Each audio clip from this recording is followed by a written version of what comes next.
Siddipet MLA అయినటువంటి హరీష్ రావు గారికి గత 15 రోజులుగా తెలంగాణ రైతులపైన విపరీతమైన ప్రేమ, విపరీతమైన అభిమానం పుట్టుకొచ్చింది. ప్రతిరోజు నీళ్ళ గురించే, సాగునీళ్ళ గురించే మాట్లాడుతుండు. ఆయన మాట్లాడే దాంట్లో ఆంతర్యం ఏంటంటే, గత కాంగ్రెస్ పార్టీ అధికారంలోకి వచ్చిన 30-31 నెలల నుండి వర్షాలు సమృద్ధిగా పడి పంటలు పండినప్పటికీ కాళేశ్వరం నీళ్లతోనే పంటలు పండినాయని చెప్పేసి మొన్నదాకా చెప్పాడు. వారి ప్రభుత్వంలో కూడా కాళేశ్వరం నీళ్లతోనే పంటలు పండినాయని చెప్పిండు.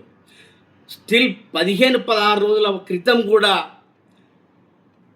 కాళేశ్వరం నీళ్లతోనే పంటలు పండినాయని చెప్పిన హరీష్ రావు, ఎక్కడ తెలంగాణ ప్రజలు కాళేశ్వరం అనేది కొట్టుకపోయింది, కాళేశ్వరం అనేది కూలిపోయింది, దీనికి కారణం హరీష్ రావు, కేసీఆర్, బీఆర్ఎస్ పార్టీ అని పూర్తి స్థాయిలో తెలిసిన తర్వాత తెలంగాణ రాష్ట్ర వ్యాప్తంగా గ్రామాల్లో రైతులు, ప్రజలు చెప్పులతోని, చీపుర్లతోని తరిమి కొడతారనే భయంతో ఈరోజు ఆయన చేసినటువంటి అవినీతిని కప్పిపుచ్చుకోవడానికి, వారి మీద వస్తున్నటువంటి వ్యతిరేకతను కప్పిపుచ్చుకోవడానికి ఈ నీళ్ళ డ్రామా ఆడుతూ ఉన్నాడు.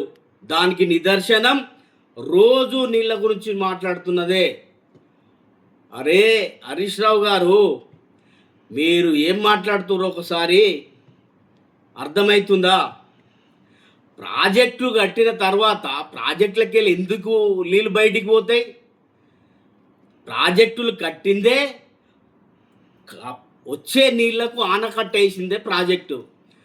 ఆ ప్రాజెక్టులకి నీళ్ళు బయటికి ఎందుకు వస్తాయి? ప్రాజెక్టులు బాగున్న తర్వాత, ప్రాజెక్టులు దెబ్బతినకుండా ఉన్న తర్వాత ఆ వాటర్ బయటికి ఎందుకు వస్తుంది? నువ్వు చెప్పిన దాంట్లోనే మీరు చేసిన ప్రాజెక్టులు మొత్తం కూలిపోయినాయి, కొట్టుకపోయినాయి అనేది అర్థం. ఎవడైనా దిమాకున్నోడు ఆలోచన చేస్తే నువ్వు చెప్పిన దాంట్లోనే జవాబు ఉన్నది. మరి ఎక్కడ తెలంగాణ ప్రజలు బీఆర్ఎస్ పార్టీ నాయకులను, నిన్ను, నీ మామను, మీ కుటుంబాలను తెలంగాణ రాష్ట్రం నుంచి వెళ్ళి తరిమేస్తారని ఒక భయంతోనే. ఎందుకంటే వచ్చింది ఎలినినో ప్రభావం వల్ల తీవ్ర వర్షాభావ పరిస్థితులు ఏర్పడుతున్నందువల్ల కరువు కాటకాలు తీవ్రమయ్యి కరెంటు కష్టాలతో పాటు తాగునీటి, సాగునీటి కష్టాలు వస్తాయి. అప్పుడు ప్రజలంతా మమేకమై ఏకధాటిగా మరి కాళేశ్వరం ప్రాజెక్టు మీద దృష్టిని కేంద్రీకరిస్తే మీకు పుట్టగతులు ఉండయి, మరణం తప్ప రాజకీయంగా అన్ని రకాలుగా నీకు, నీ మామకు, నీ కుటుంబాలకు మొత్తం ఎవడైతే ప్రాజెక్టుల పేరు మీద దోచుక తిన్నరో టీఆర్ఎస్ పార్టీ, బీఆర్ఎస్ పార్టీ నాయకులు, వారికి రాజకీయ మరణం తప్పదని చెప్పేసి భయంతోనే నిద్రాహారాలు మాని ఈరోజు నీళ్ళ గురించి మాట్లాడుతూ ఉన్నాం. మిస్టర్ హరీష్ రావు, ఇది నిజం కాదా? ఇదే కదా నిజం.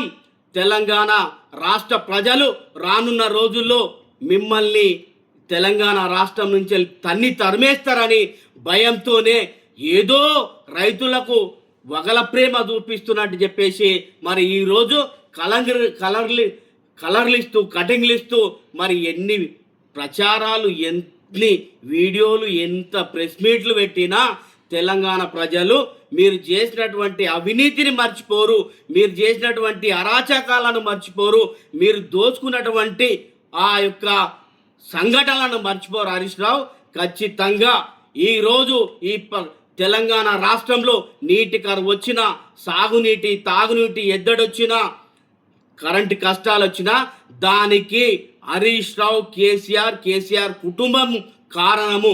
అది నిజం. ఇది తెలంగాణ ప్రజలకు తెలుసు.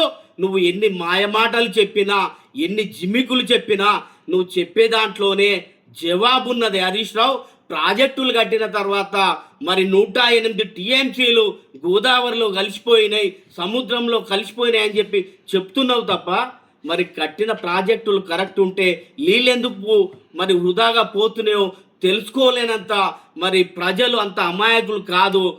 అందరూ వివేకులు, విఘ్నులు తెలంగాణ ప్రజలు.